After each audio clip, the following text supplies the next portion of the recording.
I'm going to show you exactly what happens inside a Mormon church, better known as the Church of Jesus Christ of Latter-day Saints.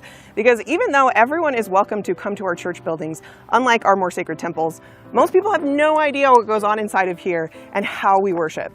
It's kind of hard to, in my opinion, to just say what exactly goes on in a LDS church service, because there are there's a standard kind of formula or format that we follow, but it's very different even from week to week, and definitely from ward to ward and state to state, depending on where you're at.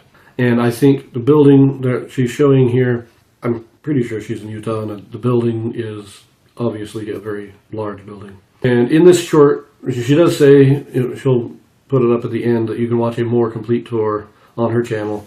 But this is going to be, at least the visuals are going to be from actually a very large church building, probably in Utah. And they're not as common outside of the mountain states. So just wanted to say that. So this is our chapel. This is where we hold what we call sacrament meeting, or our weekly Sunday worship service. We open the meeting by singing a hymn, by saying a prayer, and then we move to the most sacred portion of this ceremony, the administration of the sacrament of the Lord's Supper, or communion. We call it just the sacrament. Over here at this table in the front of the chapel is where priests or members of our priesthood will prepare and bless bread and water to help us remember the sacrifice of Jesus Christ, symbols of his body and his blood.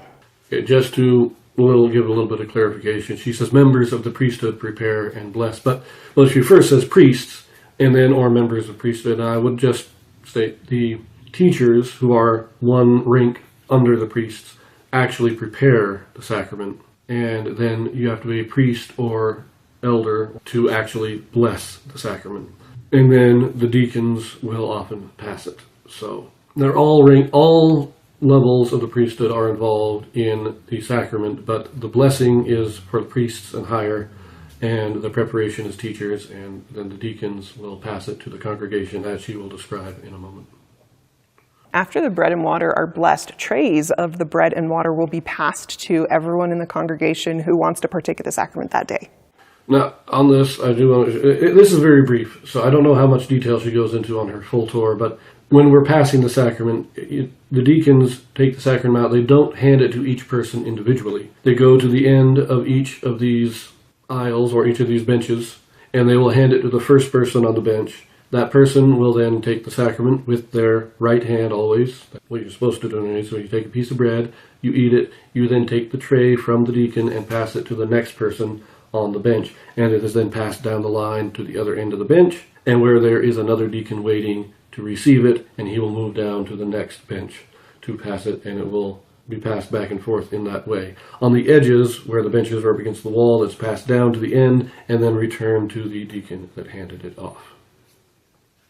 After the sacrament's done, we'll have several sermons or talks by people in the congregation, and they'll just give like 10-minute speeches or addresses on different principles of the gospel, like faith or how to turn to Jesus Christ during hard times. Now, just in this building, to show you just that this is a large building. These are permanent pews that you can see here. You can see in the background there's that curtain, and that would open up into a overflow area in case the attendance is too many to fit in the main chapel. Most chapels will not have that kind of an overflow area. That's not outside of Utah and the Mountain West. It's not that common. There are many places, especially in the East, in New England area, they don't have permanent pews. They'll have chairs that are then, at the end of the meeting, will be stacked up along the edges. So, again, she's showing a building that's a very large building and is not common outside of the Mountain West. After we hear those talks, we'll again close the meeting with a hymn, we'll say a prayer, then sacrament meeting is over, but that is not the end of church, because Latter-day Saints will often attend a second hour where we do spiritual classes divided by age. So down all of these hallways, we'll have just classrooms where people of different age groups will meet and study the scriptures or hear a lesson about the gospel.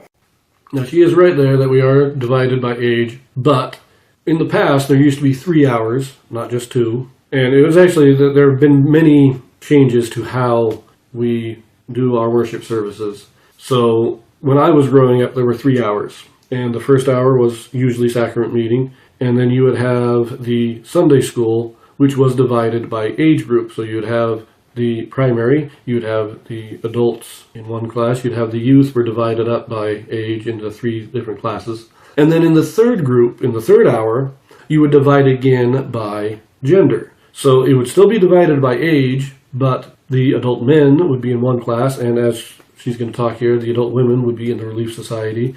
The youth would also be divided into gender, so you'd have the young women, but still generally divided by age. Now this division of dividing by age as well as by gender still exists, and today we have only 2 hours, but it is the first and third Sunday of each month. It is divided only by age, and in the second and fourth Sunday it is divided by gender, so that we have the adult women have their class, and the adult men have their class, and the youth and everything. But on the first and third Sunday, it's men and women together, still divided by age. So we still have these divisions, but they aren't every Sunday anymore. In addition, this is in a larger ward, or even a large branch. Like right now, I'm in a ward in New Hampshire.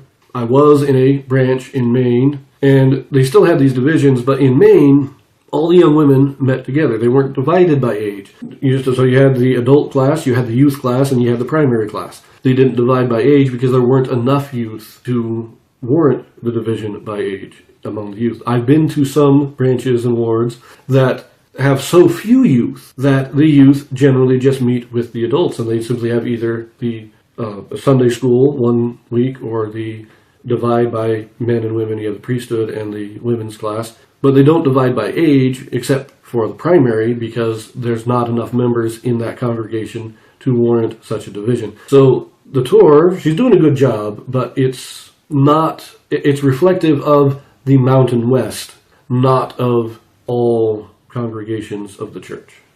I usually go to this class on Sundays. It's called the Relief Society. It's basically where the adult women go to have a lesson on how to be a better disciple of Jesus Christ, how to apply the teachings of Christ in our lives. We'll sometimes study the scriptures, and sometimes we'll study the talks of church leaders. Children will generally come to this room. This is called primary. This is where they teach songs about Jesus, and they have little lessons about him as well. Almost every single church building I know also has one of these, a massive gymnasium, or at least like a multi-purpose room, because the church isn't just where we come to worship, it's also where we come to gather. The church is like this cultural center for us. We have activities here. The ward will gather for like Christmas dinners, potlucks, charity auctions. The youth will come here almost every single week to do some kind of activity, to just bond and have fun and be kids. Now, again, this is a massive building. You'll note that in this cultural hall or gymnasium, there were a number of curtains. On one end, you had the full gymnasium. One end was a wall, had a couple of doors. The other end was a giant curtain. They also had curtains to divide the gymnasium into sections. And this is so that you can have multiple activities going on at once. But the one curtain at the far end, that opens up into the chapel. So the chapel was there. You then had an overflow section that you could see early on in the beginning, and then it would open up again into the gymnasium or the cultural hall, so that you could have this full place. And this is the thing that does happen. This is for events like stake conferences in these areas. And we had a building like this, there is a building like this in Maine, in Bangor. And the Bangor Maine Stake, the Stake Center, is a building that is like this. It's a massive building. I think the chapel was a little bit smaller than what she's showing in this video, but it was still this massive building. And for a stake conference, when all the local wards come together for a large conference of the area, then the curtains are all opened, and they bring out folding chairs and fill the gymnasium with the chairs, so that we have all this extra seating in the chapel. And there's TVs that project the stand to the back row so they can see and hear better, and it's all set up for a massive conference of the area. So you can see this here. I don't know how much her full tour covers on that, but again, this is a massive building. I'll tell you, when we moved back to Maine, I was raised both in Wyoming and in Maine. I spent like 7 years in Wyoming, then moved to Maine. When I got married, we got married out in the Midwest. And eventually, we moved back to Maine with my family, and my wife was absolutely astounded at the size of the building of our stake center in Bangor, Maine. Because in Illinois, where she grew up, even the Stake Center was only about half the size of the building that we had in Maine. When we lived in Missouri, we attended our daily church services were in the Stake Center. But when we had a stake conference, the Stake Center was not big enough, and so we would use the high school that was across the street for our stake conferences because the building simply could not accommodate the entire congregation that was gathering. The Bangor, Maine Stake Building is a massive church building, very much like what she is showing here. These are much more common in Utah and, well, as I say, the Mountain West. You're going to find them there much more often. In the East, in the Midwest, you have much smaller buildings. In the East, you usually have smaller buildings, but with some very large buildings for stake centers and things like that.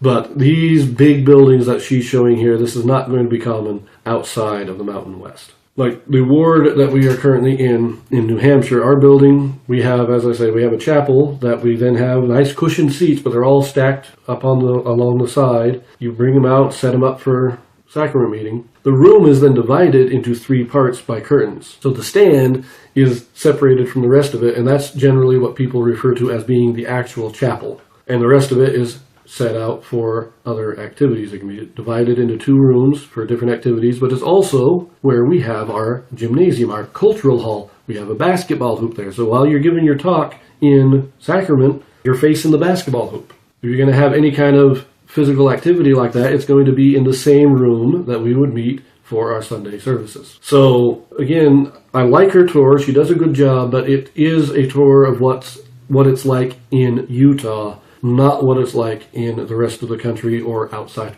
the country. I'm not even sure what the buildings are like outside the country because I've never been outside the country. But I do know I've been to many buildings throughout the United States, and these are not common. This size of building is not common. And so there are much smaller buildings that we have designed so that we can still do everything we need to do, but we have to use the space in a little bit more creative way. The church building is my spiritual home. It's where I come when I need a refuge, and it should be a safe place for everyone. So let's pray for peace and stand against violence that happens in places of worship.